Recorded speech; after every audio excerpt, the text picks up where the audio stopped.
बिहार विधानसभा चुनाव की दहलीज पर खड़ा है। लगभग 1.5 महीने का ही वक्त बचा है और ऐसे में पार्टियों ने पूरी ताकत लगा दी है और जनता एक दूसरे से चर्चा कर रही है कि इस बार किसे दोगे वोट। आखिर बिहार का मिजाज इस वक्त क्या है? एनडीए गठबंधन या फिर महागठबंधन, किसका पलड़ा भारी दिख रहा है? राजनीति के पंडित क्या कह रहे हैं?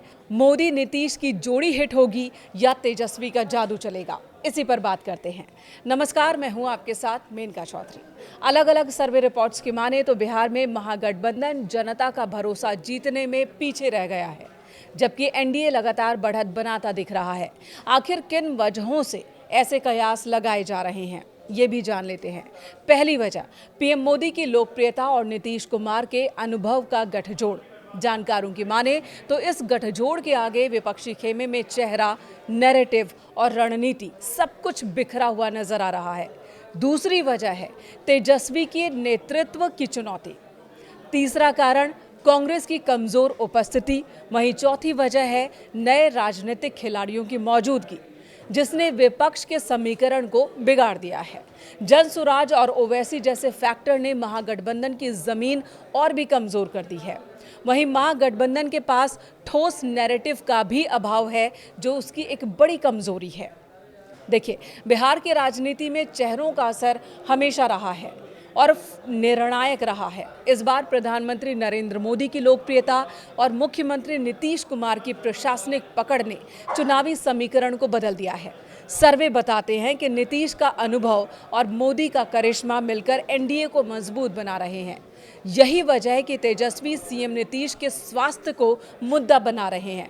पिछले बार विधानसभा चुनाव के दौरान जिन मुद्दों को तेजस्वी ने उठाया, जिसमें रोजगार, युवा, महिलाओं का मुद्दा था, इस बार मुद्दों को लेकर वो कमजोर दिख रहे हैं। लेकिन इससे एनडीए को फायदा ही हो रहा है, नुकसान कम, फायदा ज्यादा हो रहा है।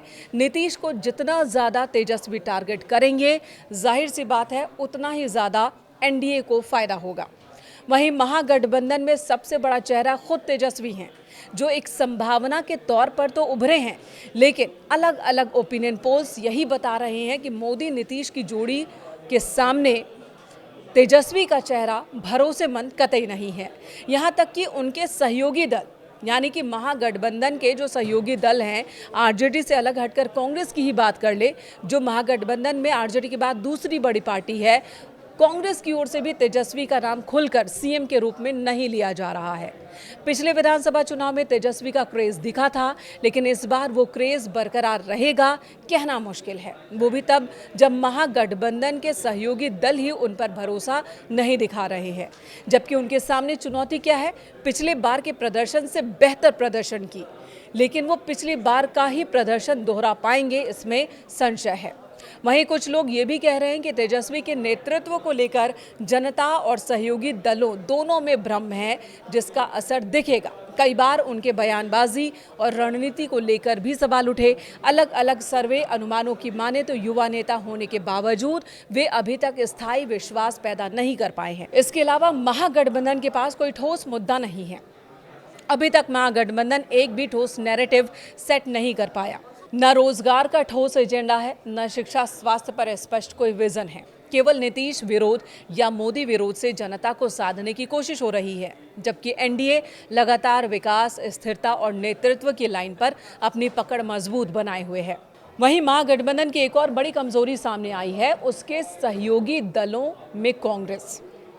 राज्य में कांग्रेस का संगठन बहुत ही कमजोर है, उसकी जमीनी पकड़ लगभग शून्य है। महज कुछ सीटों पर लड़कर कांग्रेस गठबंधन का हिस्सा तो बनती है, लेकिन कोई बड़ा वोट ट्रांसफर कराने की स्थिति में नहीं है। और इस बार भी कांग्रेस की भूमिका यूपीए के सहारे वाली ही दिख रही है, जो गठबंधन को और भी कमजोर कर रही है। वहीं नई राजनीतिक पार्टियां भी महागठबंधन को चुनौती देती दिख रही है। प्रशांत किशोर की जनसुराज यात्रा ने बिहार की राजनीति में एक नया विकल्प पैदा किया। हालांकि चुनावी नतीजों में इसका बड़ा असर कितना होगा, ये कहना जल्दबाजी है, लेकिन युवाओं के बीच जरूर प्रशांत किशोर चर्चा में है। इसका मनोवैज्ञानिक प्रभाव महागठबंधन पर साफ दिखने लगा है। युवा और पढ़े लिखे तबके पीके की बात सुन रहे हैं, ऐसा सर्वे में सामने आया है।